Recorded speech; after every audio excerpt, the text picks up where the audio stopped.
Bonjour et bienvenue dans l'émission. Comment faut-il équilibrer les besoins de sécurité d'une grande puissance avec la souveraineté des petites nations? Nous constatons que les États situés aux frontières de grandes puissances, comme la Russie et les États-Unis, ont historiquement vu leur souveraineté violée, ce qui engendre des préoccupations sécuritaires légitimes. Cependant, nous voyons aussi que ces États vulnérables, s'ils invitent une autre grande puissance à les protéger, risquent de se transformer en menaces existentielles pour la grande puissance voisine. C'est quelque chose que nous avons observé de Cuba à l'Ukraine, provoquant de manière prévisible une réaction très vive. Et dans ce cas, nous rapprochant d'une guerre directe, voire d'une guerre nucléaire, avec la Russie. Alors, quelle est la solution? Pour en discuter, nous recevons deux de mes universitaires préférés, le professeur John Mearsheimer et le professeur Jeffrey Sachs. Bienvenue à vous deux. Merci beaucoup, Glenn. Strevy Talaby Strainer. On suggère souvent que le concept de sphère de sécurité pourrait constituer une solution. J'ai donc pensé qu'une bonne façon de commencer serait que vous deux, je suppose, présentiez vos idées de base sur la sphère de sécurité. Peut-être pourrions-nous commencer avec vous, Jeffrey.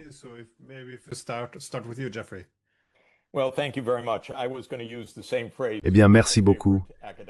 J'allais utiliser la même expression deux de mes universitaires préférés, et j'irai même plus loin. Je pense que John Mearsheimer est absolument l'expert en politique étrangère le plus précis et le plus clairvoyant des États-Unis. Donc, quand il écrit ou parle, j'écoute et j'apprends tout. Et quand il doute de ce que je dis, je m'inquiète. Ce sera donc une discussion très intéressante. John a eu raison sur tant de choses. Bien sûr sur Israël et Gaza, et bien sûr sur la guerre en Ukraine. Et un autre sujet m'amène également à cette question, à savoir que dans son œuvre majeure, si je peux l'appeler ainsi, du moins je la considère comme ton œuvre majeure, John, The Tragedy of Great Power Politics.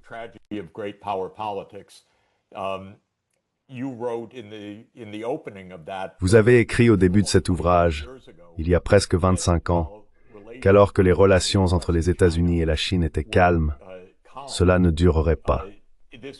C'est donc une autre de vos prédictions qui s'est révélée exacte. À mesure que la Chine montait en puissance, et vous l'aviez dit très précisément, la confrontation entre la Chine et les États-Unis allait également, je ne sais pas si vous avez utilisé le mot « inévitable », mais vous aviez affirmé qu'elle se produirait. Et si j'avais envisagé cela en tant qu'économiste en 2000, j'aurais dit « pourquoi ? Pourquoi ça devrait-il arriver ? L'ascension de la Chine est une bonne chose, elle aidera les États-Unis, donc pas de gros problèmes. Eh bien, j'aurais eu tort dans ma prévision. Vous, en revanche, aviez raison. Mais j'ai un problème, et c'est celui qui m'amène à cette discussion.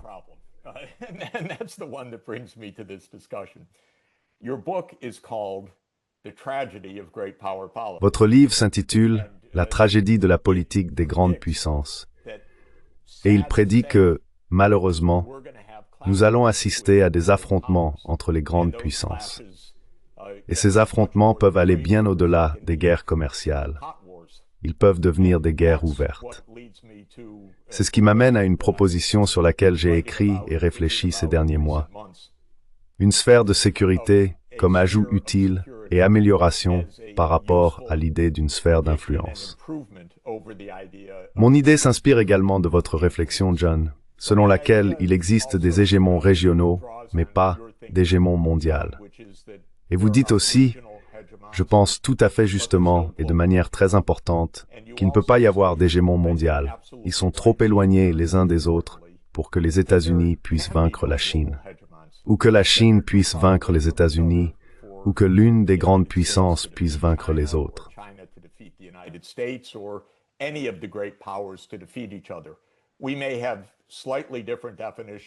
Nous pouvons avoir des définitions légèrement différentes de ce que sont les grandes puissances à l'heure actuelle, mais je dirais que ça s'applique aux quatre que je considère comme telles: les États-Unis, la Russie, la Chine et l'Inde.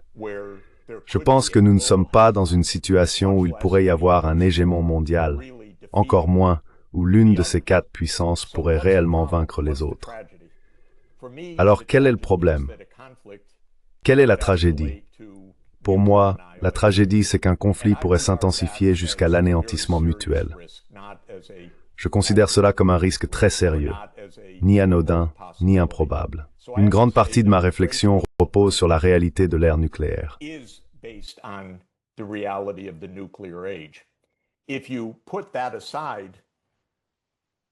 Si l'on met cela de côté, ce que je crois perd probablement de sa force.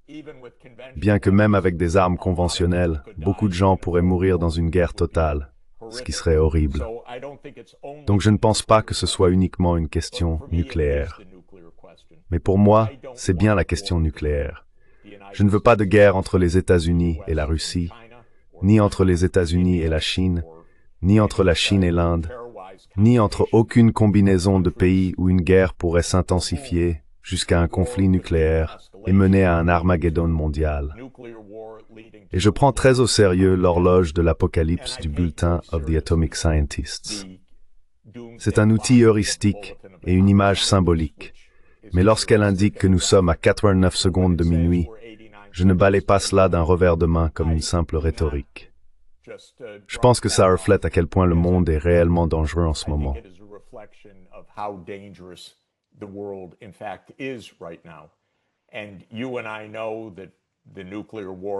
Toi et moi savons bien qu'une guerre nucléaire pourrait éclater entre l'Inde et le Pakistan, ou entre Israël et l'Iran.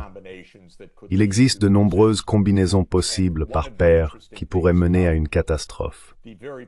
L'un des aspects intéressants du livre très percutant d'Annie Jacobsen paru l'an dernier, Nuclear War, a Scenario, est que le premier tir dans son récit provient de la Corée du Nord, mais que la situation dégénère rapidement en une guerre nucléaire totale entre les États-Unis et la Russie à cause d'erreurs. Et les erreurs, lorsqu'on ne dispose que de quelques minutes pour survivre, ce qui est la réalité de notre ère nucléaire, sont une terrible réalité. Alors, que faire face à cela?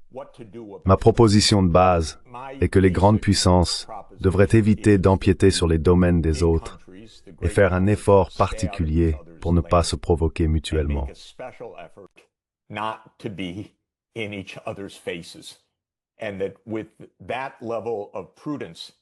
Et avec ce niveau de prudence, garanti même sous forme de traités de diverses manières, mais certainement par la diplomatie, nous aurions une chance de garder une certaine distance les uns des autres. En termes simples, je ne pense vraiment pas qu'il serait judicieux pour le Canada, le Mexique, Cuba ou tout État des Caraïbes ou le Venezuela d'inviter la Chine ou la Russie à établir une base militaire. Et s'ils le faisaient, on leur rappellerait rapidement que nous avons une doctrine aux États-Unis, la doctrine Monroe, qui remonte à 202 ans, selon laquelle c'est interdit et que nous sommes prêts à la défendre, comme nous l'avons fait lorsque nous avons frôlé la guerre nucléaire lors de la crise des missiles de Cuba. Ma proposition de base part de l'idée que ce qui est valable pour les États-Unis devrait aussi s'appliquer aux États-Unis.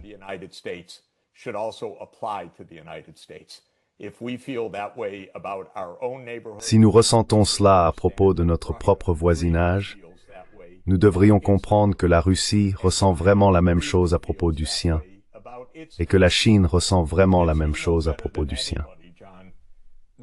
Comme tu le sais mieux que quiconque, John, nous ne tenons absolument pas compte des préoccupations de la Russie, et tu soulèves ce point depuis au moins 11 ans, depuis 2014, et je sais bien que cela remonte même à avant. Je commencerai par la règle d'or. Je n'ai rien contre la doctrine Monroe, avec une note de bas de page, et je pense qu'elle devrait s'appliquer à tout le monde. Donc quand je parle de sphère de sécurité, ce que je veux dire c'est restons en dehors des voisinages des uns et des autres sur le plan militaire. C'est très important, car il existe un autre terme largement utilisé et largement décrié. Il a une longue histoire dans les affaires internationales. Je ne sais pas exactement de quand il date. Tu pourrais probablement nous le dire. Sphère d'influence.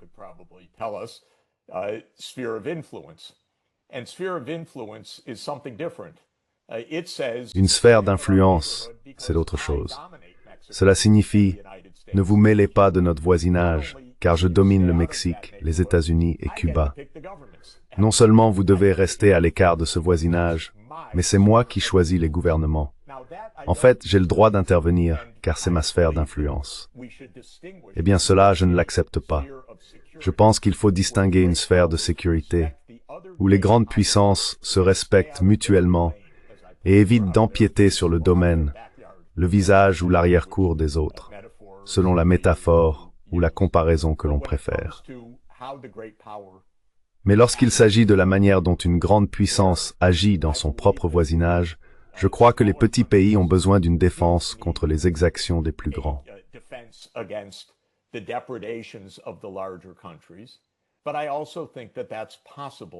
Mais je pense aussi que c'est possible, dans une large mesure, pas entièrement, mais dans une large mesure, sur la base de normes, et non sur la présence d'une autre grande puissance à la frontière, ce qui est tellement provocateur que cela conduit au genre de désastre que nous connaissons actuellement en Ukraine.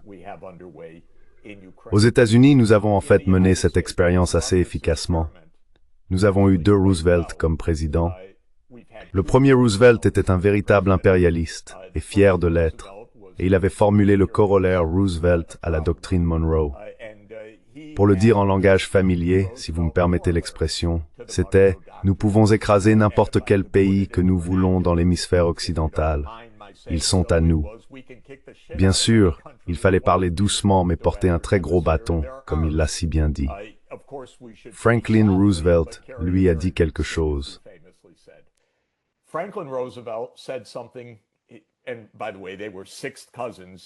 Et d'ailleurs, ils étaient cousins au 6e degré. Les gens devraient savoir qu'ils n'étaient ni frères, ni cousins germains, ni père et fils. Ils étaient des parents éloignés, mais en réalité assez proches à ce niveau-là. Teddy Roosevelt fut un modèle pour Franklin Roosevelt, qui devint président environ 33 ans plus tard. Dans son discours inaugural du 4 mars 1933, Franklin Roosevelt déclara qu'il souhaitait adopter une politique de bon voisinage, et il en précisa les principes. Nous n'interviendrons pas dans vos affaires intérieures, nous ne vous renverserons pas, nous ne mènerons pas d'opérations secrètes de changement de régime.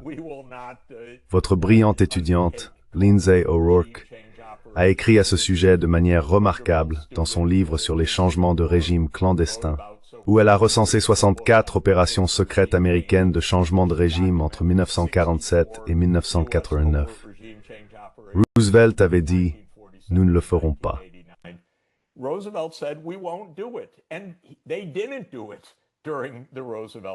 Et ils ne l'ont pas fait pendant l'administration Roosevelt.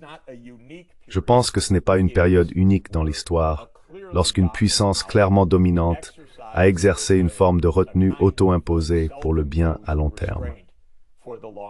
Un autre exemple dont je veux que nous parlions, que vous abordez également dans votre magnifique magnum opus, est ce qu'on appelle la paix confucéenne, ou la paix chinoise.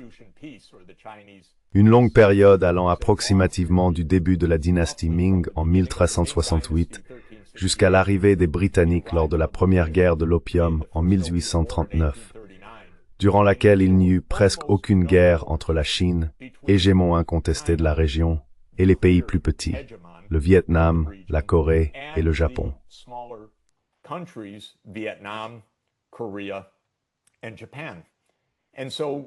Et donc, c'est une politique de bon voisinage qui a duré plusieurs centaines d'années. Bien sûr, les Chinois voulaient du respect, ils voulaient être reconnus comme les premiers.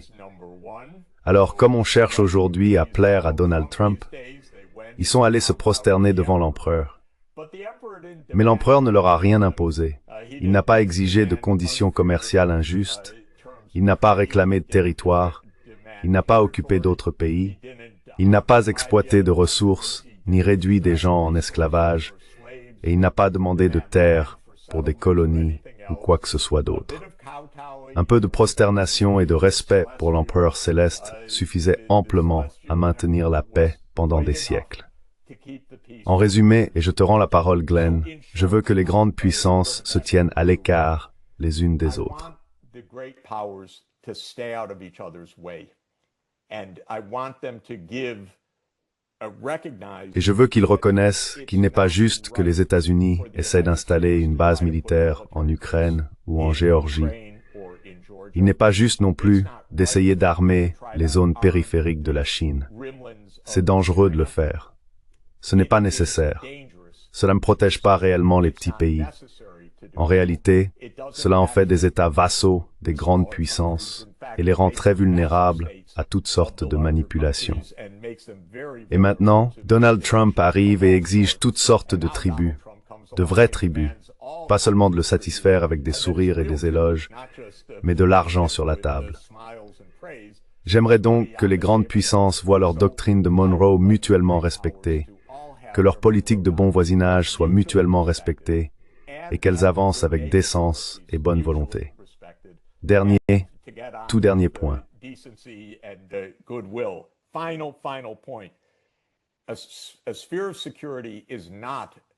Une sphère de sécurité n'est pas une zone économique exclusive, bien au contraire. Ainsi, l'Ukraine pourrait commercer avec l'Europe. Si l'Europe était un peu différente de la manière dont elle se conçoit actuellement, elle pourrait rejoindre l'Union européenne. J'ajouterais simplement en note que, puisqu'elle se militarise si rapidement, ou du moins essaie de le faire, nous ne savons pas si rejoindre l'Union européenne signifie réellement rejoindre un appareil militaire ou non. Mais l'essentiel, c'est que je ne veux pas exclure le commerce. Je ne veux pas exclure l'investissement. Je ne veux pas exclure le tourisme. Je ne veux pas exclure les relations normales. Je veux exclure les systèmes de missiles, l'infanterie, les bases militaires et les points de menace qui peuvent rapidement dégénérer en guerre avec une mèche très courte, car géographiquement, on se trouve juste face à l'autre camp.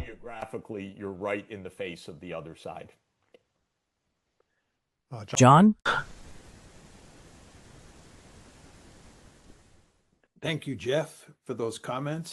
Merci Jeff pour ces remarques. C'est merveilleux d'être ici, avec deux de mes théoriciens des relations internationales préférés au monde. J'attendais avec impatience cet échange depuis un bon moment déjà. J'ai énormément de respect pour Jeff. Je tiens à ce que ce soit très clair. Et de plus, je veux préciser que lui et moi sommes d'accord sur toutes sortes de questions. Nous sommes presque entièrement, voire totalement, d'accord sur la question israélo-palestinienne. Je ne connais aucun désaccord, John. Et nous sommes d'accord sur la question Ukraine-Russie. Je tiens à préciser que, selon moi, l'élargissement de l'OTAN à l'Ukraine a été une erreur catastrophique.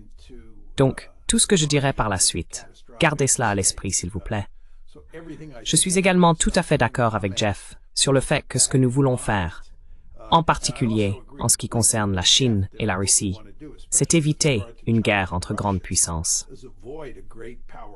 Je pense qu'une compétition sécuritaire est inévitable, comme la plupart des spectateurs le comprennent, et comme je le préciserai au fur et à mesure. Mais je veux faire tout mon possible pour que cette compétition sécuritaire ne se transforme pas en guerre ouverte entre grandes puissances. De plus, avant d'entrer dans les détails, je veux dire que Jeff a en réalité inventé un concept ici, celui des sphères de sécurité. Il m'a demandé à un moment donné si je pensais que d'autres avaient déjà utilisé cette terminologie.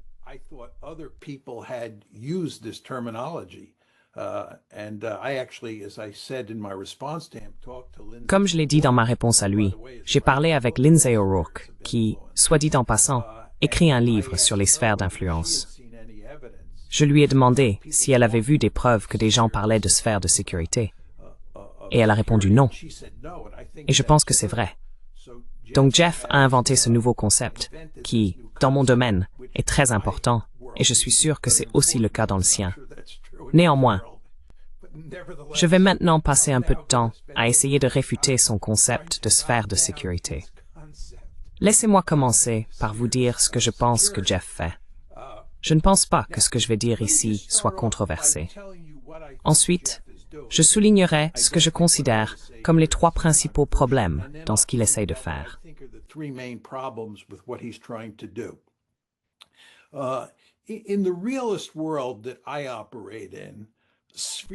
Dans le monde réaliste dans lequel j'évolue, les sphères d'influence sont des régions géographiques dominées par les grandes puissances.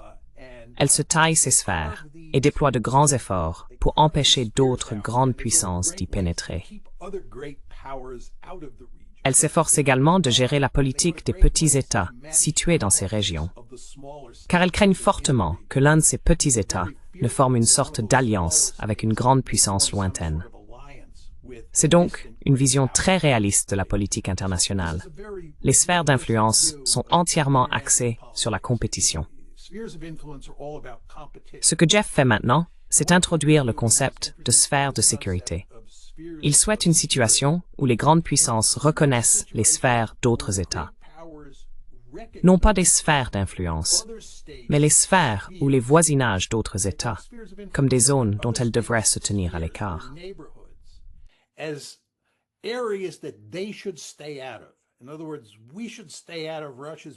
En d'autres termes, nous devrions rester en dehors de l'arrière-cour de la Russie, ou de son voisinage, de sa sphère, et ils devraient rester en dehors de la nôtre. Et si cela est vrai, cela supprime effectivement les incitations pour nous à interférer dans la politique des puissances mineures, car nous n'avons pas à nous inquiéter que ces puissances mineures forment une quelconque alliance militaire avec une grande puissance lointaine. L'argument de Jeff est donc que, si l'on parvient à une situation où les gens reconnaissent les sphères des uns et des autres, leur voisinage, et qu'ils se donnent une reconnaissance mutuelle de non-ingérence, alors on n'interfère pas. C'est tout l'enjeu. Rester en dehors des sphères des autres. Ce serait un grand pas vers un monde plus pacifique. Maintenant, permettez-moi d'élever un peu le débat et de parler de ce que je pense qu'il fait à un niveau plus général.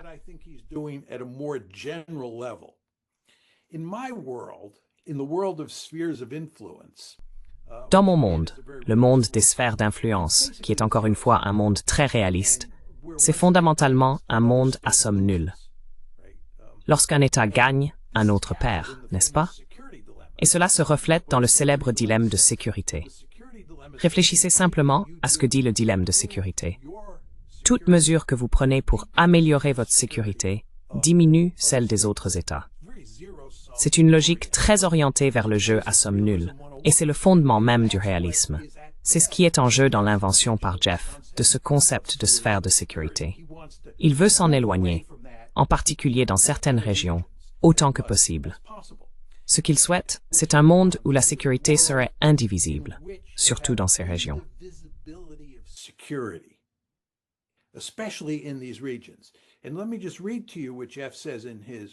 Et laissez-moi simplement vous lire ce que Jeff dit dans son travail écrit à ce sujet. Voici comment il définit l'indivisibilité de la sécurité. Un État ne peut pas renforcer sa sécurité au détriment d'un autre. En d'autres termes, il veut un monde où un État ne peut pas améliorer sa sécurité au détriment d'un autre. C'est cela, l'indivisibilité de la sécurité. Il est très important de comprendre que cela est directement en contradiction avec le dilemme de sécurité, n'est-ce pas? Le dilemme de sécurité, encore une fois, affirme que toute mesure prise pour améliorer sa propre sécurité réduit celle des autres États du système. Et il s'oppose à cela de manière très marquée. Voilà donc ce qu'il fait à un niveau général.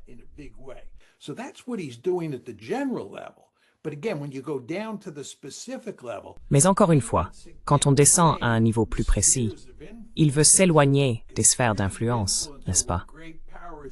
Parce que les sphères d'influence sont des zones où les grandes puissances s'ingèrent dans la sphère des autres, et cela les pousse à interférer dans la politique des petites puissances de leur région.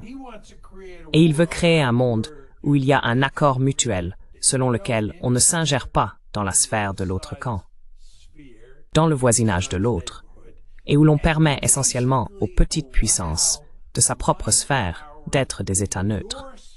On reste en dehors de leur politique. Pour reprendre la rhétorique de Jeff, on ne se comporte pas comme Teddy Roosevelt, d'accord? On se comporte plutôt comme Franklin Roosevelt.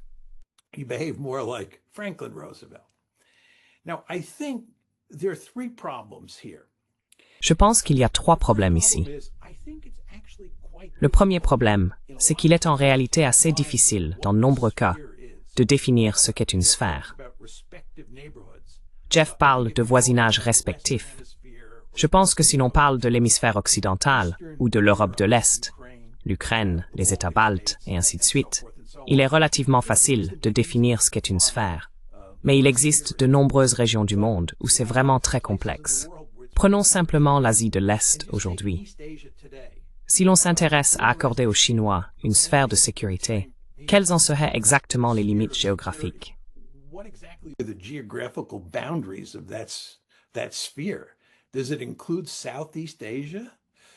Est-ce que cela inclut l'Asie du Sud-Est? Est-ce que cela inclut l'Asie du Nord-Est? Est-ce que cela concerne toute l'Asie de l'Est? On pourrait le soutenir. Mais je pense qu'il y aurait beaucoup d'États dans la région, sans parler des États-Unis, qui n'accepteraient pas cela.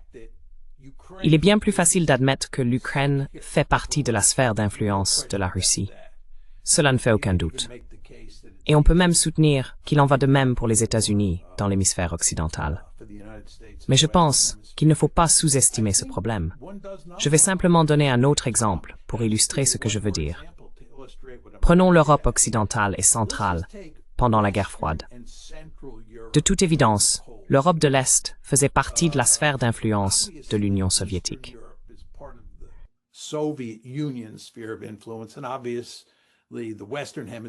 Et évidemment, l'hémisphère occidental fait partie de notre sphère d'influence. Mais à qui appartiennent l'Europe centrale et occidentale? Dans quel voisinage se trouve-t-elle? La réponse est qu'il ne s'agissait probablement pas, à l'origine, d'une sphère d'influence naturelle pour l'une ou l'autre des superpuissances pendant la guerre froide. Et bien sûr, elles se sont livrées une concurrence acharnée pour l'Europe centrale et occidentale, en grande partie pour cette raison. Chacune voulait en faire sa propre sphère d'influence. Mais si l'on devait établir une sorte d'accord mutuel de non-ingérence, je ne sais pas comment on traiterait aujourd'hui l'Asie du Sud-Est. Je ne sais pas non plus comment on aurait traité l'Europe centrale et occidentale pendant la guerre froide. Il est donc parfois très difficile de définir ce qu'est réellement une sphère.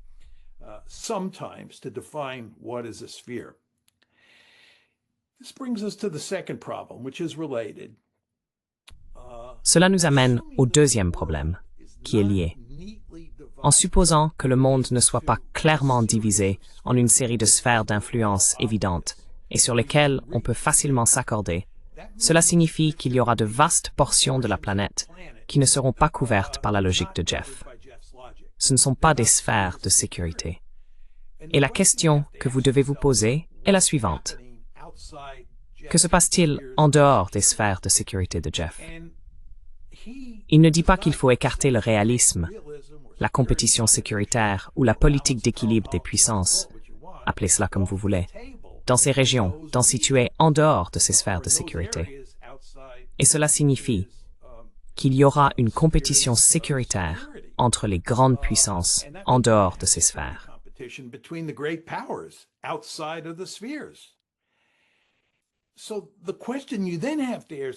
La question que vous devez alors vous poser est de savoir si vous pensez que la compétition en matière de sécurité va déborder dans les sphères de la sécurité.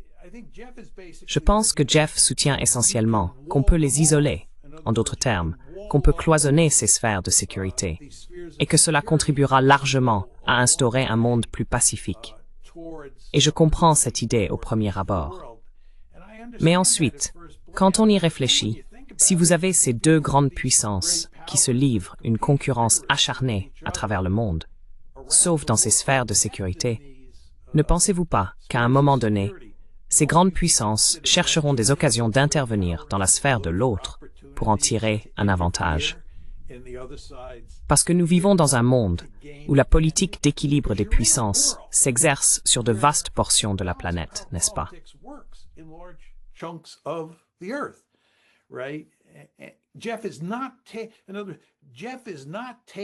Jeff ne met pas complètement de côté le cours de réalisme 101.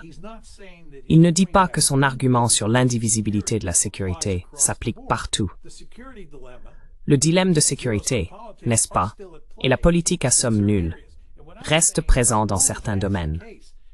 Et ce que je dis, c'est que tant que c'est le cas, les grandes puissances auront toujours des incitations à s'ingérer dans les sphères d'influence des autres. Et alors, on revient aux sphères d'influence. Et, point très important, dans un monde où un camp peut avoir intérêt à s'ingérer dans la sphère de l'autre, l'autre camp aura à son tour intérêt à s'ingérer dans la sphère du premier. Si vous avez un monde où deux grandes puissances possèdent des sphères, appelez-les sphères de sécurité ou sphères d'influence, n'est-ce pas? Call them spheres of security or spheres of influence, right? They're in these spheres. They have these spheres, right? That they dominate. Ils sont dans ces sphères. Ils ont ces sphères, n'est-ce pas? Qu'ils dominent. Chaque camp va vouloir éliminer la capacité de l'autre à dominer sa propre sphère, n'est-ce pas? Et en outre, il y aura de très fortes incitations à s'assurer du contrôle de la politique des puissances mineures dans cette sphère, n'est-ce pas? Donc ce que je dis ici, Jeff, c'est que, à moins que tu ne mettes de côté le réalisme 101, tu cours le risque que la compétition réaliste, en dehors de tes sphères de sécurité, s'infiltre dans ces sphères et les transforme en sphères d'influence. Mon troisième et dernier problème avec ton argument, c'est que tu crois pouvoir offrir des garanties de sécurité mutuelles.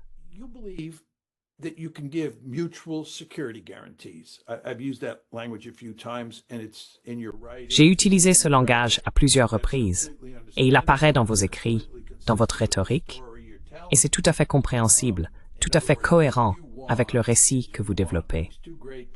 En d'autres termes, ce que vous souhaitez, c'est que ces deux grandes puissances, qui partagent des sphères d'influence, se donnent des garanties de sécurité mutuelles, ce qui revient à dire des garanties qu'elles n'interviendront pas dans les sphères de l'autre. Je pense que c'est très difficile à réaliser en politique internationale. Et la raison en est que l'incertitude imprègne la politique internationale. De plus, nous vivons dans un monde très dynamique. Le changement se produit en permanence. Si l'on pense au monde des années 1990 et qu'on le compare à celui dans lequel nous vivons aujourd'hui, un change fondamental est small.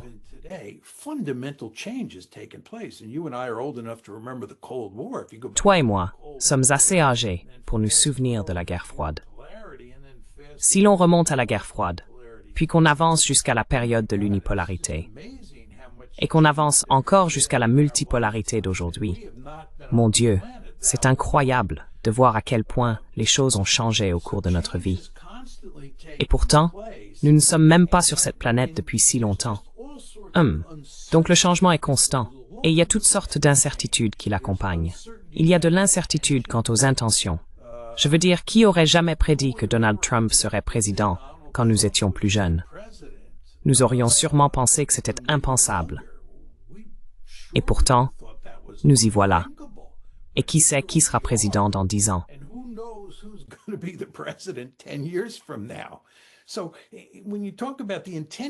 Donc, quand on parle des intentions des États, on ne peut jamais en être trop sûr. Et quand on parle des capacités, n'est-ce pas? Regardez la Chine. Si vous comparez la Chine de 1990 à celle de 2025, c'est comme la différence entre le jour et la nuit en termes de capacité. Mon Dieu, ce pays est tellement impressionnant par sa puissance économique et maintenant aussi par sa puissance militaire. Beaucoup de gens pensaient que c'était impossible. Ils pensaient que la Chine se développerait économiquement, mais ne deviendrait pas le pays extrêmement puissant qu'elle est aujourd'hui. Qu'elle ne deviendrait pas un concurrent de même rang que les États-Unis. Donc, ce que je veux dire, c'est que dans un monde où règne une grande incertitude, c'est-à-dire le monde de la politique internationale, le changement se produit en permanence.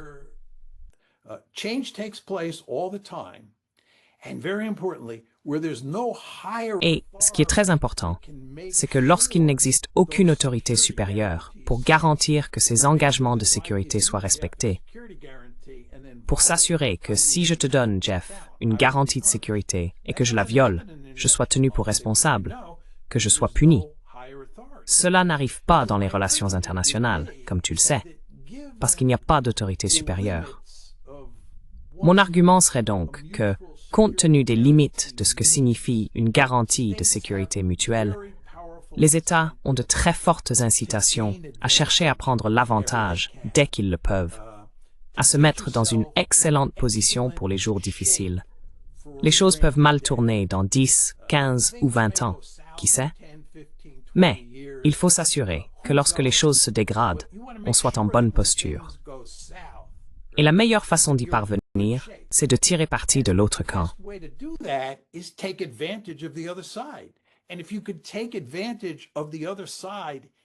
Et si vous pouvez tirer parti de l'autre camp à l'intérieur de sa sphère, vous le ferez. Et cela nous ramène simplement à un monde de sphères d'influence, où les grandes puissances rivalisent entre elles. Non seulement pour construire des sphères d'influence, dans ma rhétorique, mais pour construire des sphères tout court. Pensez simplement à la compétition de la guerre froide en Europe occidentale et centrale. Elles rivalisent aussi en matière d'ingérence dans les arrière-cours des autres. Pensez à la crise des missiles de Cuba. Pensez à tous les efforts que nous avons déployés pendant la guerre froide pour saper l'Union soviétique dans son arrière-cour. Donc je pense que votre idée est excellente d'un point de vue normatif. Excellent from a normative point of view. If we could get the world. Si nous pouvions faire en sorte que le monde fonctionne comme vous le souhaitez, ce serait une bonne chose. Je le comprends parfaitement. Je comprends tout à fait à quel point vous êtes mal à l'aise avec ma conception de la tragédie et à quel point vous aimeriez transcender la nature tragique de la politique internationale telle que je la formule. C'est parfaitement compris. Mais mon point est que vous ne pouvez pas faire cela, n'est-ce pas? Et je pense que si vous regardez le bilan historique, il n'y a vraiment aucune preuve que nous ayons réussi dans ce domaine. Et la raison en est que la logique réaliste fondamentale qui sous-tend les sphères d'influence l'emporte presque toujours sur la logique fondamentale qui sous-tend vos sphères de sécurité. Je vais donc m'arrêter là et vous laisser la parole, Glenn, et toi, Jeff, pour intervenir.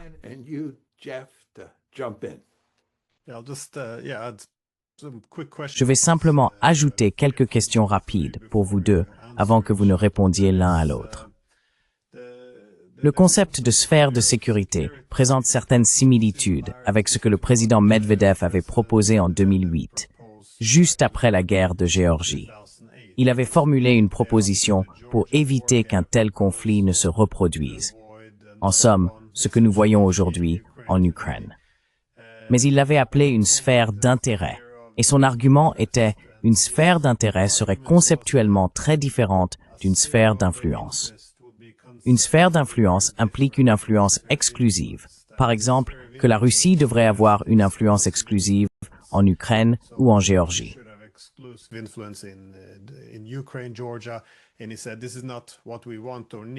Et il a dit que ce n'est pas ce que nous voulons ni ce dont nous avons besoin, mais que le concept de sphère d'intérêt est différent. Il reconnaît que, le long de nos frontières, nous avons pour des raisons historiques des intérêts privilégiés. Ainsi, la différence était qu'il ne réclamerait pas une influence exclusive. Cependant, lorsque des acteurs étrangers ou d'autres grandes puissances opèrent le long de ces frontières, dans des pays comme l'Ukraine ou la Géorgie, ils devraient tenir compte des intérêts russes et accommoder la Russie dans ces processus. Et donc, encore une fois, je dirais simplement qu'il semble que, implicitement, nous pratiquons déjà cela dans certains cas.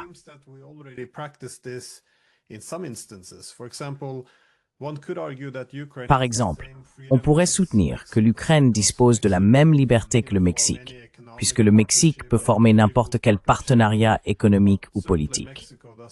Mais, bien sûr, le Mexique n'a pas la liberté, comme John l'a suggéré, de rejoindre un bloc militaire avec les Russes ou les Chinois. Là encore, cela semblait relever du bon sens en Occident, car si l'on se souvient de 2008, les Européens étaient assez inquiets de ce qui se passerait si nous commencions à trop nous immiscer dans la sphère d'influence de la Russie. Angela Merkel avait soutenu que ce serait une déclaration de guerre que d'intégrer l'Ukraine à l'OTAN. Mais depuis cette époque, nous nous en sommes quelque peu éloignés. Nous semblons désormais recourir davantage à des arguments normatifs, à savoir comment le monde devrait être. Autrement dit, chaque pays a le droit d'adhérer.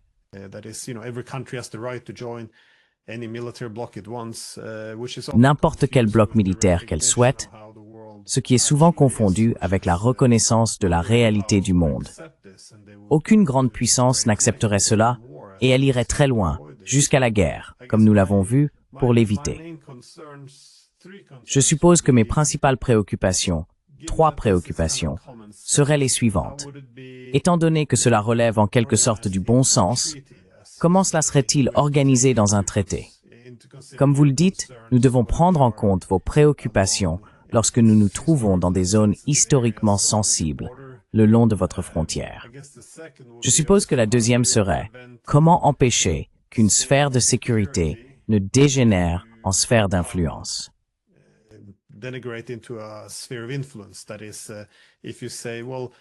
Autrement dit, si vous dites que l'OTAN n'a aucun rôle à jouer en Ukraine parce qu'il s'agit d'une menace pour la sécurité russe, alors comment empêcher que l'Ukraine ne devienne une zone d'influence ou de domination exclusivement russe? Je veux dire, cela pourrait aussi être une préoccupation du côté américain. Personne n'accepterait des bases militaires le long de la frontière américaine. Mais en même temps, personne ne voudrait voir les États-Unis, par exemple, dépouiller le Venezuela de ses ressources. Alors, comment empêcher qu'une sphère de sécurité ne devienne essentiellement une sphère d'influence? Et le dernier point que je voudrais évoquer rejoint un peu ce que John suggérait.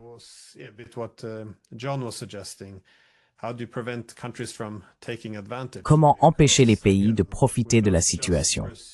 Parce que, encore une fois, nous ne cherchons pas seulement la paix.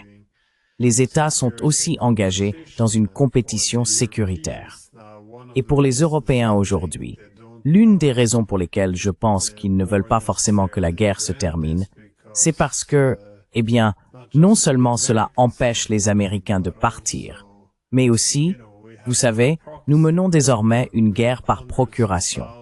Nous avons des centaines de milliers d'Ukrainiens que nous pouvons pratiquement utiliser à notre guise pour combattre les Russes.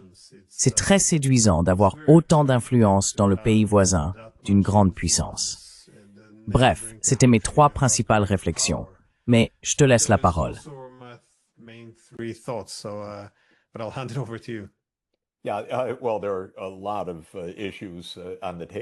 Oui, eh bien, il y a beaucoup de questions sur la table en ce moment.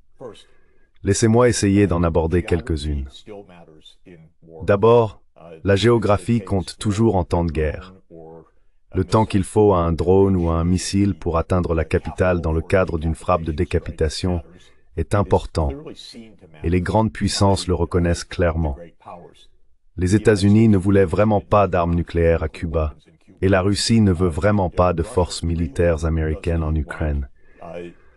Et lorsqu'ils l'ont dit au fil des années, nous ne voulons pas être à 3 minutes d'une frappe de missile, ils ont été tout à fait explicites à ce sujet.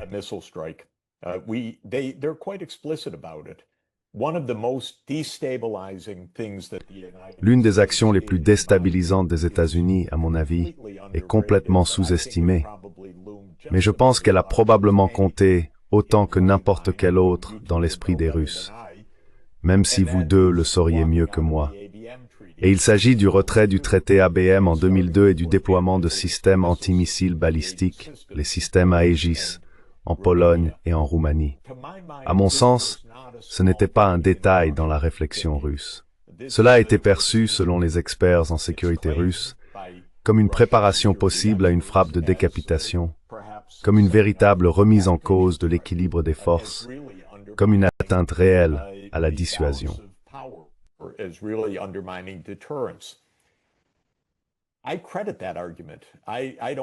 Je reconnais la validité de cet argument.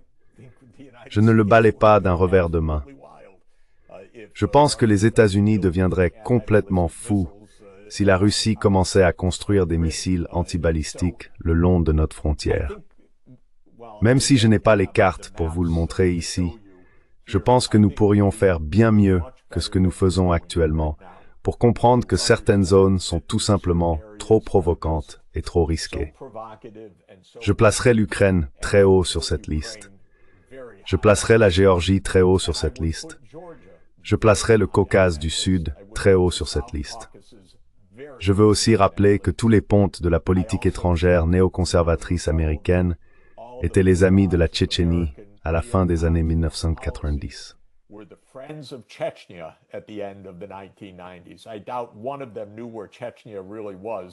Je doute que l'un d'eux ait su où se trouvait réellement la Tchétchénie, mais il savait que cela pouvait exaspérer les Russes. Il voulait donc utiliser la Tchétchénie pour affaiblir la Russie. Et c'est précisément ce que je dis que nous devons éviter. Je ne veux pas prétendre qu'il existe une ligne claire et rigide, mais je ne veux pas non plus dire que le manque de précision rend l'idée sans valeur. L'idée devrait comporter un volet militaire. S'il n'y en avait pas, ce que je dis n'aurait pas vraiment d'importance, mais je pense que cela en a, justement. La proximité de l'armée de l'autre camp compte vraiment, à mon avis. Et c'est là la proposition de base. Ça soulève une centaine de questions que j'adorerais passer des heures à discuter avec vous.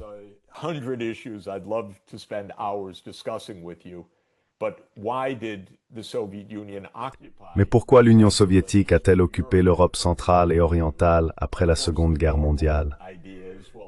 Bien sûr, l'idée habituelle est qu'elle voulait construire un système communiste mondial.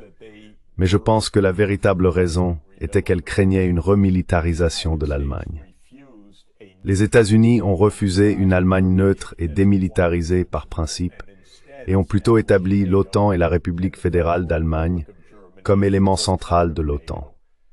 Et à l'insistance de l'Allemagne, mais franchement, je n'aurais pas suivi cette insistance allemande. J'aurais suivi l'idée que Staline et George Kennan partageaient, qu'une Allemagne neutre et démilitarisée aurait été un grand avantage pour tout le monde.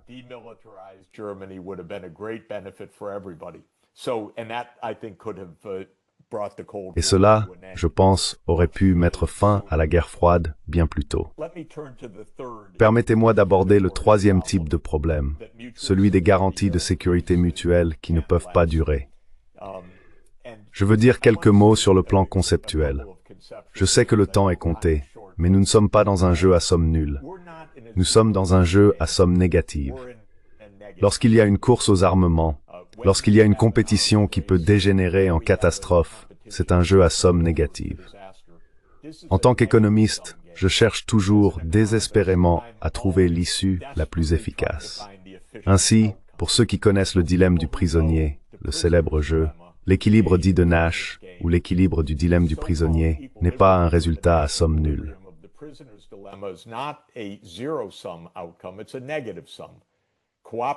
C'est un jeu à somme négative. La coopération des deux parties est préférable, mais chacun a intérêt à tricher. On se retrouve donc avec un équilibre triche-triche, ou ce qu'on appelle l'équilibre défection-défection. Mais ce n'est pas un jeu à somme nulle, c'est un jeu à somme négative. Cela heurte un économiste. Nous sommes tous partisans de l'efficacité. En d'autres termes, on peut améliorer la situation des deux parties en trouvant un accommodement mutuel. Et la question sans fin est alors, comment faire respecter cela lorsqu'il existe une incitation à tricher? Ce que la théorie des jeux nous enseigne, c'est plusieurs choses. L'une d'elles est que, dans un jeu répété, la situation est plus complexe qu'une simple tricherie ponctuelle.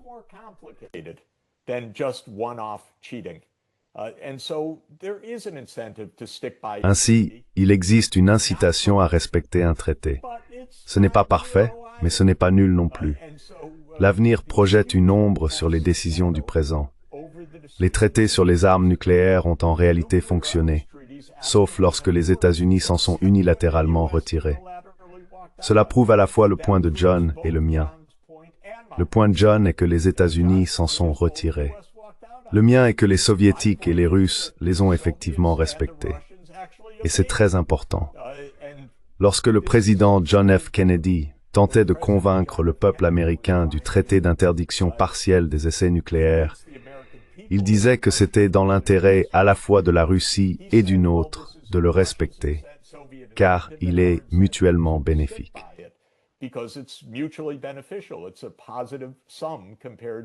C'est une somme positive comparée à une course aux armements nucléaires.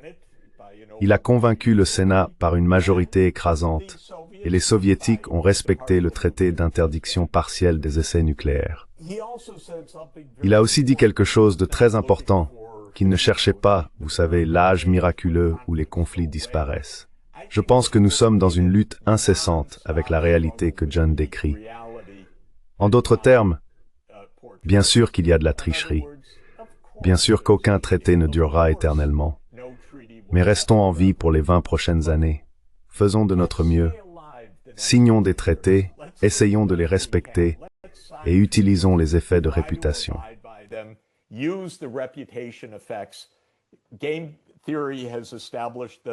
La théorie des jeux a établi qu'il existe de nombreuses façons d'obtenir la coopération dans un dilemme du prisonnier répété. C'est la réciprocité indirecte, comme on l'appelle, où l'on perd sa réputation auprès des autres.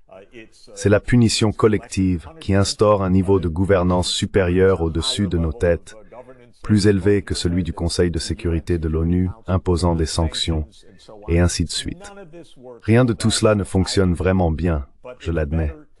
Mais il vaut mieux rester en vie et essayer ces approches et les faire fonctionner du mieux possible, plutôt que de dire que nous sommes dans une guerre de tout contre tous, presque comme une fatalité, car je n'y crois vraiment pas. Et je pense que l'idée c'est « faisons-le maintenant ». Les choses changeront. Quelqu'un violera cet accord. Revenons alors à la logique des jeux à somme positive ou des possibilités à somme négative, et recommençons si nécessaire à l'avenir.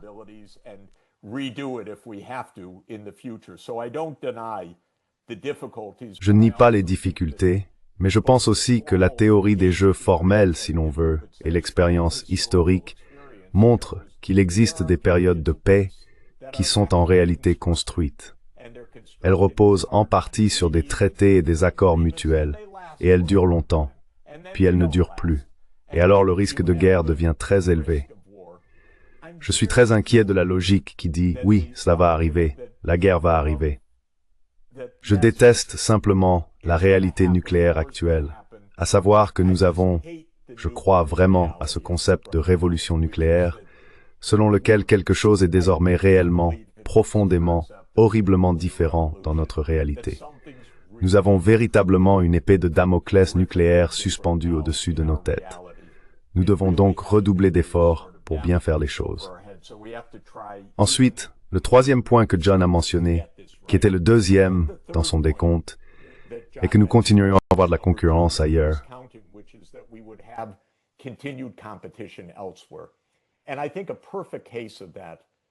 Et je pense qu'un exemple parfait de cela serait la concurrence entre la Chine et les États-Unis en Afrique, par exemple.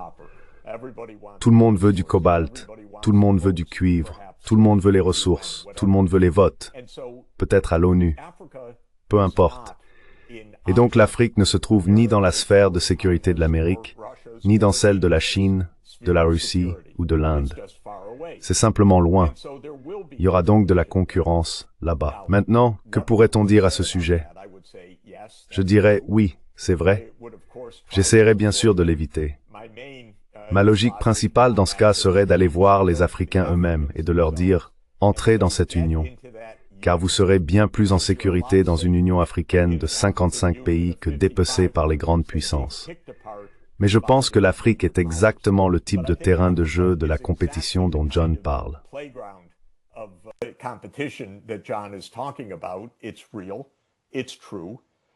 C'est réel, c'est vrai, mais il est beaucoup moins probable que cela dégénère en guerre nucléaire, et bien plus probable que cela implique des escarmouches locales, voire des guerres, des coups d'État ou d'autres événements, sans aucun doute.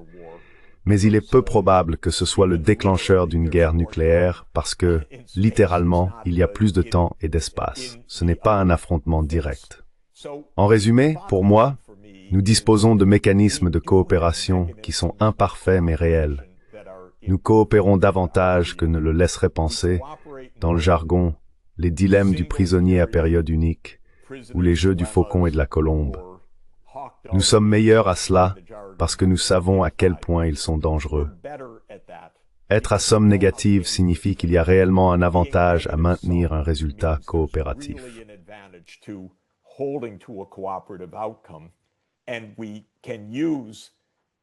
Et nous pouvons utiliser ce qu'on appelle des stratégies de déclenchement, ce qui signifie que si vous rompez cet accord, je romprai 10 accords à l'avenir.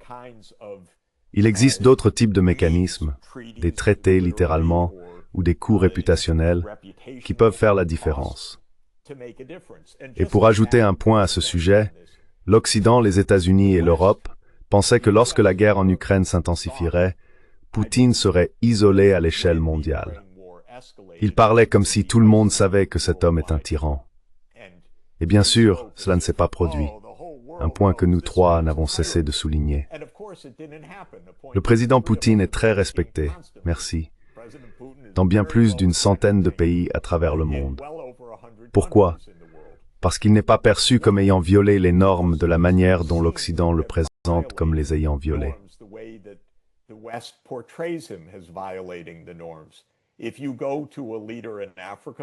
Si vous allez voir un dirigeant en Afrique ou un dirigeant en Asie, ils disent « Pourquoi les États-Unis ont-ils provoqué cette guerre ?» Ils ne la considèrent pas comme une guerre non provoquée, contrairement à ce que prétendent les États-Unis ou l'Europe. Poutine n'a pas subi un coût réputationnel élevé à cause de cette guerre, parce que, selon moi, ce qu'il a fait a été provoqué, comme John Mearsheimer nous l'a expliqué en 2014. Ainsi, à mon avis, c'est un exemple de l'importance de la réputation.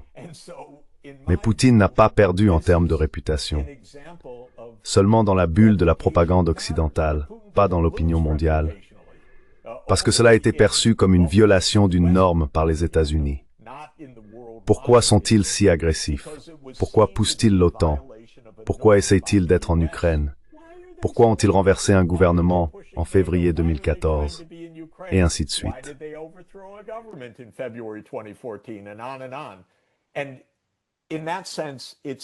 Et en ce sens, il me semble que cette idée, selon laquelle la réputation peut contribuer à garantir des accords, non pas pour toujours, mais mieux qu'une simple vision du type « nous sommes enfermés dans une lutte », est un point réel et constructif. Nous devrions l'utiliser constamment, car nous devons avancer tant bien que mal, de génération en génération, sans nous détruire.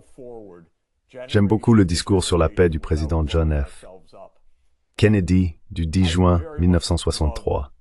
J'ai écrit un livre à ce sujet parce que je l'apprécie énormément.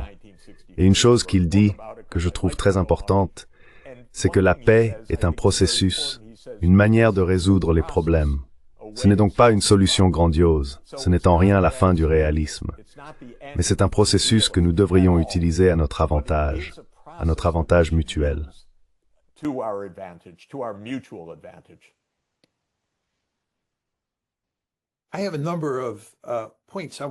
J'ai plusieurs points que je souhaite aborder avec toi, Jeff, et avec toi, Glenn.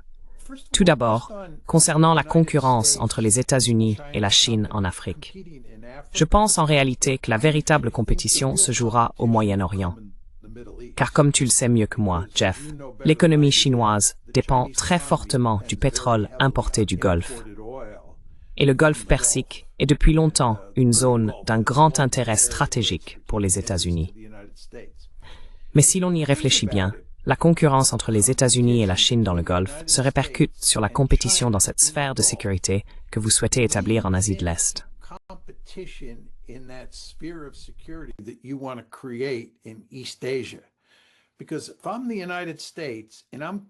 Parce que si je suis aux États-Unis et que je me retrouve en concurrence avec les Chinois au Moyen-Orient, je sais qu'ils disposent d'une marine hauturière qui part d'Asie de l'Est, traverse l'Asie du Sud-Est, passe par le détroit de Malacca et se dirige vers le Golfe Persique.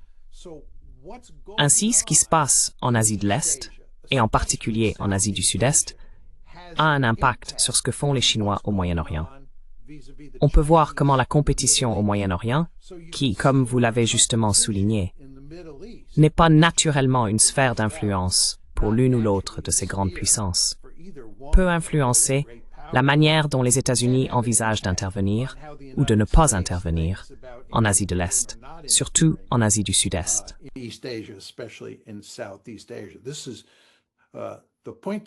C'est exactement le point que je soulevais tout à l'heure. Juste une autre remarque rapide. Tu parles de longues périodes de paix. Je n'emploierai pas le mot paix, même si je comprends parfaitement ce que tu veux dire, Jeff. Mon argument, c'est que lorsqu'on a affaire à de grandes puissances, il existe une compétition sécuritaire constante. Parfois, cette compétition est plus ou moins intense. Cela ne fait aucun doute. On ne se saute pas à la gorge tous les jours.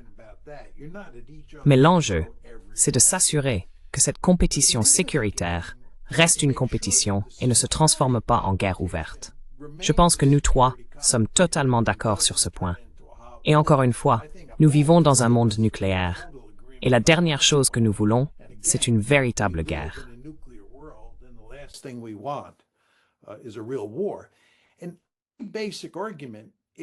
L'argument de base, c'est qu'il est important de comprendre, et peut-être que je ne devrais pas le dire, mais je vais le faire, qu'il faut accepter ma logique, car elle est si puissante qu'il faut composer avec elle. En d'autres termes, on ne peut pas écarter ma logique de la tragédie de la politique des grandes puissances.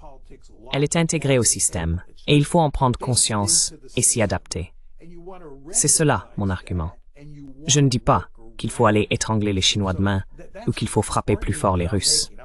Ce n'est pas mon propos.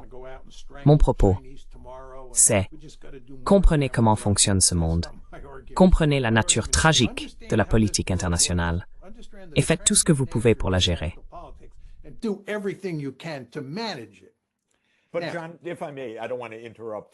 Mais si je peux me permettre, je ne veux pas interrompre.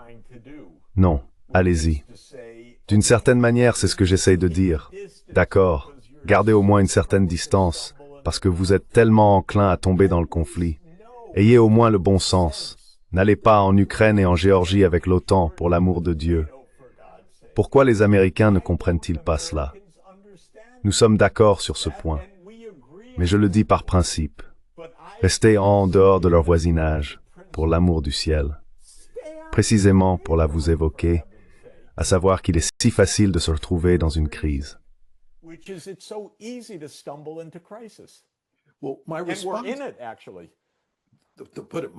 Et nous y sommes, en fait.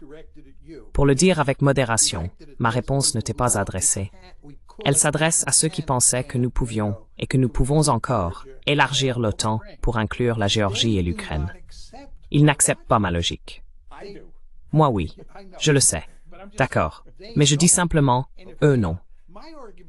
Mon argument, depuis le début, a toujours été que si l'on comprenait la logique élémentaire de l'équilibre des puissances, on ne chercherait pas à étendre l'OTAN à l'Ukraine et à la Géorgie. Parce qu'à mon sens, c'est clairement une sphère d'influence bien établie pour les Russes. Et ils se battront jusqu'à la mort pour t'empêcher de transformer l'Ukraine en rampe de lancement pour des missiles capables de frapper la Russie.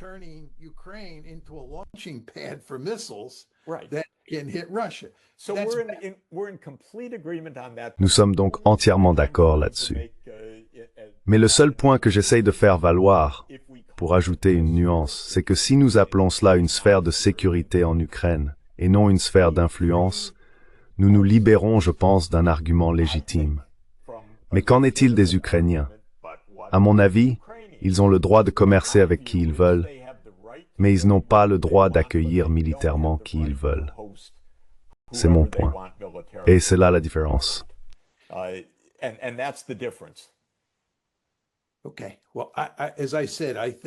D'accord. Eh bien, comme je l'ai dit, je pense qu'obtenir un accord mutuel et le faire respecter est très difficile. Je veux soulever un autre point, et je vais faire très attention à ne pas entrer dans les détails ici. Mais le dilemme du prisonnier est fondamentalement différent de la logique que j'expose. La raison en est que le dilemme du prisonnier n'implique pas de gain relatif. En d'autres termes, il ne s'agit pas de ce que je gagne en tant que prisonnier par rapport à ce que tu gagnes en tant que prisonnier, Jeff. Je me soucie uniquement de ce que fait Jeff dans le dilemme du prisonnier, dans la mesure où cela maximise mon utilité. J'obtiens le meilleur accord possible pour moi-même. Donc je me préoccupe de ce que fait Jeff afin d'obtenir un bon accord. Ce qui arrive à Jeff au final, cela m'est égal.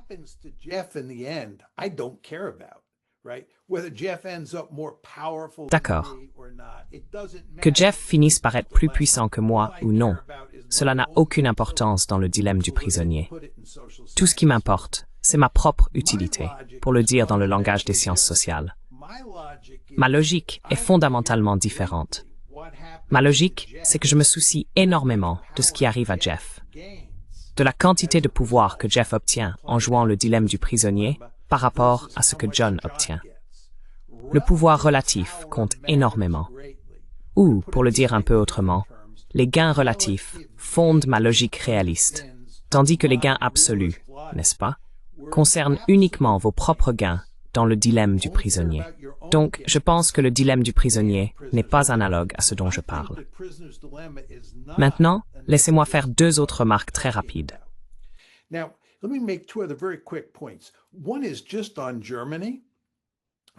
L'un concerne simplement l'Allemagne. Je pense en fait que nous avons trouvé la meilleure solution. Nous l'avons essentiellement coupée en deux et nous avons eu la guerre froide. Ton argument, c'est que nous aurions dû avoir une Allemagne neutre, que nous aurions dû laisser l'Allemagne se réunifier après la guerre et devenir neutre. Elle serait en grande partie désarmée, un peu comme ce que nous avons fait après la Première Guerre mondiale, mais sans le côté punitif. D'accord, sans le côté punitif. Mais le problème, c'est qu'on ne peut pas être certain de ce à quoi ressemblera l'Allemagne dans 20 ou 30 ans. Tu ne peux pas me garantir qu'une Allemagne unifiée, même si elle est neutre en 1945 ou 1946, peu importe, le sera encore en 1986. Et je ne veux pas prendre ce risque. Donc je pense que nous avons trouvé la meilleure solution.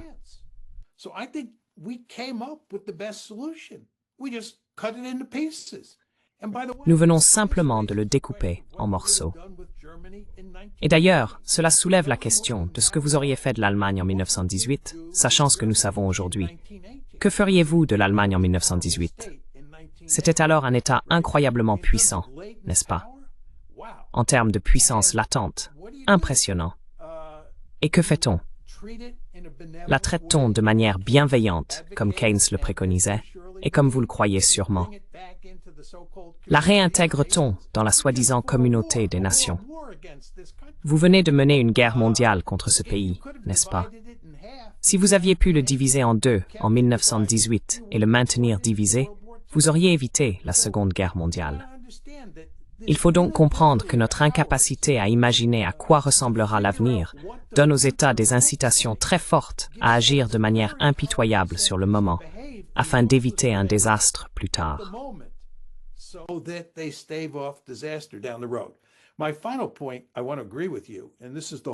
Mon dernier point, et je suis d'accord avec vous là-dessus, concerne la proximité géographique et l'idée de placer des missiles dans un endroit comme l'Ukraine, ou même des systèmes ABM en Europe de l'Est. Ces systèmes ABM, d'ailleurs, auraient très bien pu être utilisés pour lancer des missiles offensifs contre la Russie. Exactement. Écoutez, pendant la guerre froide, dans les années 1980, l'administration Reagan était au pouvoir. Et nous savons maintenant, la plupart d'entre nous le savaient déjà à l'époque, que nous étions impatients de développer une capacité de première frappe contre l'Union soviétique. Étant donné qu'il disposait d'un nombre massif de missiles, la manière d'y parvenir consistait à adopter une stratégie de décapitation. Et je me souviens que les gens disaient souvent, « Eh bien, nous n'éliminerons pas tous les missiles soviétiques. »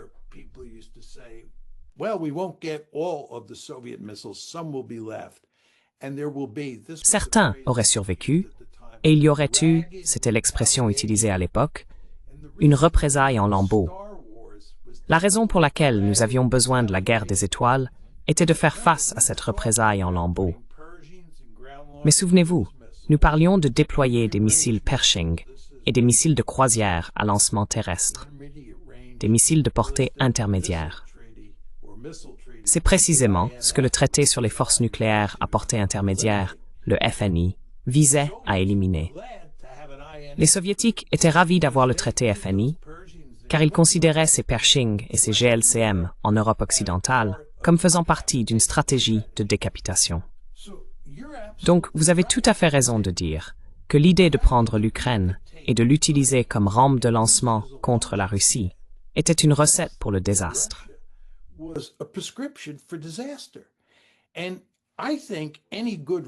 Et je pense que tout bon réaliste, et cela nous inclut tous les trois, comprend que c'était s'exposer à de gros ennuis.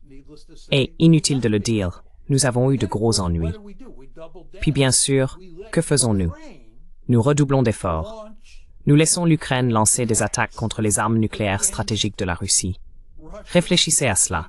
Non seulement cela, mais pour aller encore plus loin, nous avons permis à l'Ukraine d'envahir la mer Russie. Vous pouvez donc parfaitement comprendre pourquoi, du point de vue russe, il est catégoriquement inacceptable que l'Ukraine ou la Géorgie fassent partie de l'OTAN, comme vous l'avez souligné. Et je pense que de votre point de vue, du mien, et certainement de celui de Glenn Dyson, c'était une décision remarquablement insensée.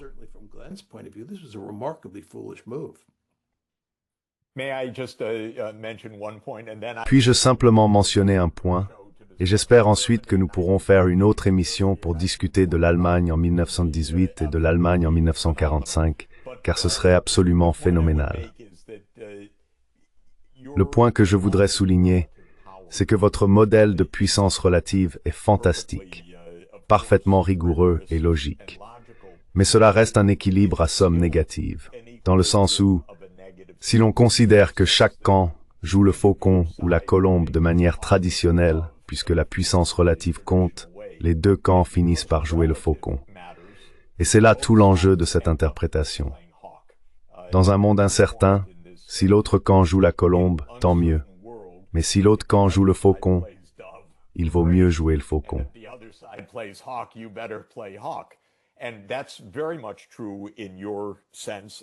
Et c'est tout à fait vrai dans votre perspective, comme dans le dilemme du prisonnier. Ce que je veux dire, c'est que la stratégie faucon-faucon est pire pour les deux parties que la stratégie colombe-colombe. La relation est la même dans les deux cas.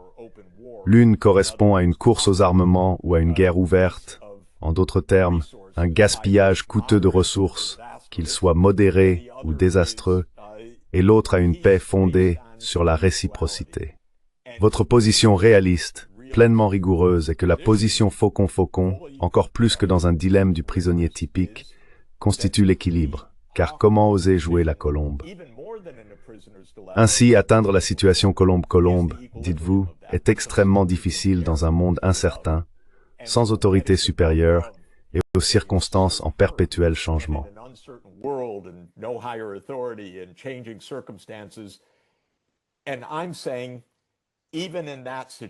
Et je dis que, même dans cette situation, nous pouvons trouver un moyen de faire durer une approche pacifique pendant un certain temps, car Metternich ou Bismarck y sont parvenus un moment, jusqu'à ce que Guillaume II renvoie Bismarck, ou comme les Chinois, les Japonais, les Coréens et les Vietnamiens l'ont fait pendant quelques centaines d'années. Nous pouvons trouver des moyens de prendre juste assez de recul pour ne pas être au maximum de notre bellicisme. Et nous sommes d'accord sur les détails concernant l'Ukraine, par exemple. Je veux simplement généraliser cela pour clarifier. Ce n'est pas sacrifier l'Ukraine que de dire qu'elle ne peut pas rejoindre l'OTAN, car elle peut commercer avec nous et nous allons y investir. Et la Russie ne pourra pas prétendre que c'est sa sphère d'influence. Mais elle a raison de dire, ne mettez pas vos missiles là-bas.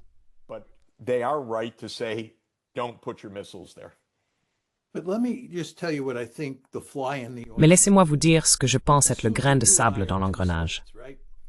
Supposons que vous et moi soyons deux États, d'accord? Et que nous soyons tous deux satisfaits du statu quo. La dernière chose que nous voudrions faire, c'est nous agresser mutuellement ou agresser qui que ce soit d'autre. Nous aimons le statu quo. D'accord. Et votre point de vue est que dans ce monde-là, se comporter comme deux colombes est la chose la plus intelligente à faire. Il serait ridicule que nous agissions comme deux faucons, puisque nous sommes tous deux satisfaits du statu quo. Alors soyons des colombes, n'est-ce pas? Mon point de vue, c'est que je ne peux pas être sûr que vous soyez une colombe. Et vous ne pouvez pas être sûr que je le sois. Et même si vous, Jeff, pouvez être certain aujourd'hui que je suis une colombe, vous ne pouvez pas être sûr que dans 1 an, 2 ans ou 3 ans, je le resterai, n'est-ce pas? Ce sont les intentions qui rendent les choses si compliquées ici. Je ne peux pas être sûr de vos intentions, et vous ne pouvez pas être sûr des miennes. Donc, la chose la plus prudente pour moi est de supposer que vous êtes un faucon. Et la chose la plus prudente pour vous est de supposer que je suis un faucon. Et cela finit par créer une situation tragique. Je sais, mais c'est pas sûr. C'est ça le problème. C'est ça la tragédie. Oui, c'est bien là la tragédie. Je dis pas que c'est sûr. Je sais. Ce n'est pas l'argument. Je sais. C'est une situation terrible. Mais tu sais, je voudrais simplement te faire remarquer, Jeff, que pendant la guerre froide, si tu faisais partie du monde du renseignement et que tu observais l'Union soviétique, nous en étions arrivés au point où nous pouvions vraiment évaluer très précisément les capacités soviétiques. On pouvait pratiquement tout voir de ce qu'ils possédaient, grâce aux satellites d'observation et autres, n'est-ce pas? Ce sur quoi nous n'avons jamais pu nous mettre d'accord, et qui fait encore aujourd'hui l'objet de grands débats, c'est de savoir si l'Union soviétique était une puissance du statu quo. Comme tu le décris, je pense d'ailleurs que ta description des intentions soviétiques à la fin de la Seconde Guerre mondiale est correcte.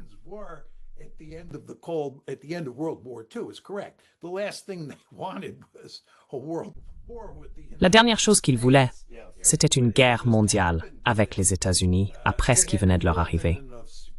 Ils disposaient déjà d'une sécurité plus que suffisante à ce moment-là, car ils avaient en quelque sorte résolu le problème allemand. Encore une fois, comme vous le disiez, si l'on revient à ce que pensaient les Américains à l'époque, il y avait un immense débat dans ce pays. Beaucoup de gens pensaient comme vous et moi, mais beaucoup d'autres pensaient le contraire, qu'ils étaient prêts à conquérir toute l'Europe, qu'ils voulaient la domination mondiale. C'est cela, le communisme, et ainsi de suite. Donc le fait est que nous ne pouvions pas savoir quelles étaient réellement leurs intentions. Et au final, nous avons examiné leurs capacités et supposé le pire quant à leurs intentions. Et encore une fois, c'est là la tragédie. Mais ils auraient dû suivre notre voie. C'est bien là le problème.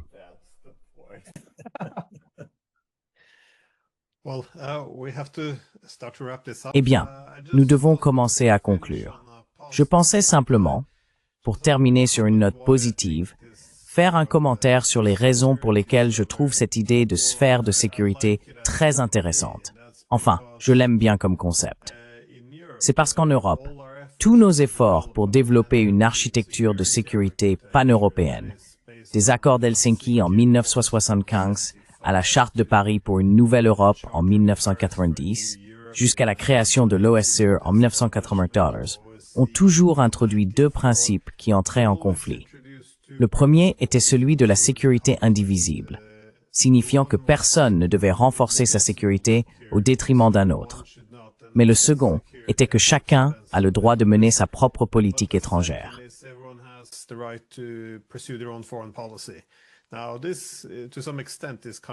Or, dans une certaine mesure, cela est contradictoire, car disons que l'Ukraine devrait avoir la liberté de rejoindre l'OTAN si elle le souhaite.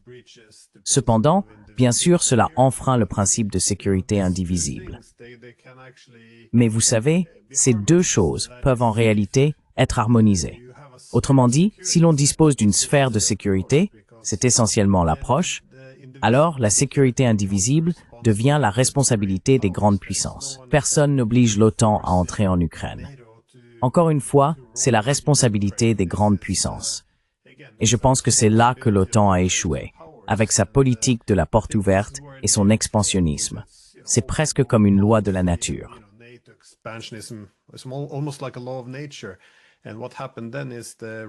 Ce qui s'est passé ensuite, c'est que les désaccords entre la Russie et l'OTAN concernant la création d'une Europe commune ou la prévention d'un conflit se sont transformés en un conflit entre la Russie et l'Ukraine. Parce que désormais, les Russes ne pouvaient plus conclure d'accord avec l'OTAN. Ils devaient arrêter les Ukrainiens. Et je pense que, oui, c'est pour cette raison que nous avons la guerre. Parce que l'OTAN a ignoré la sécurité indivisible, puis la Russie a ignoré les droits souverains de l'Ukraine à faire ce qu'elle veut. Quoi qu'il en soit, je pense que toutes nos ambitions de construire cette architecture de sécurité pan-européenne passent à côté d'un élément. et que la sphère de la sécurité pourrait contribuer à combler cette lacune. Mais encore une fois, je me considère comme un réaliste pur et dur, bien que doté de quelques penchants idéalistes. Donc, j'aimerais espérer qu'il existe encore des possibilités de réforme. Bref, avez-vous des réflexions finales avant que nous concluions?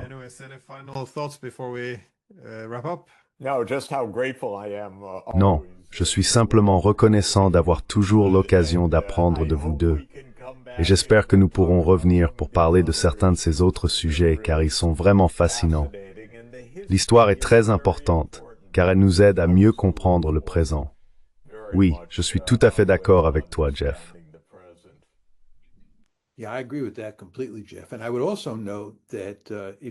Et je ferai également remarquer que si l'on réfléchit à l'avenir de l'Europe et au fait que le pacificateur américain semble disparaître, les États européens vont devoir compter sur eux-mêmes plus que jamais. Toute la question de la manière dont cela va se dérouler est directement liée à ce dont nous parlons aujourd'hui, et elle a même une certaine pertinence par rapport à ce qui s'est passé avec l'Allemagne en 1918 et après 1945. Il existe toutes sortes de grandes questions d'ordre empirique ou historique qui circulent et qui ont une grande importance pour l'avenir. Nous devrions donc certainement aborder ces sujets.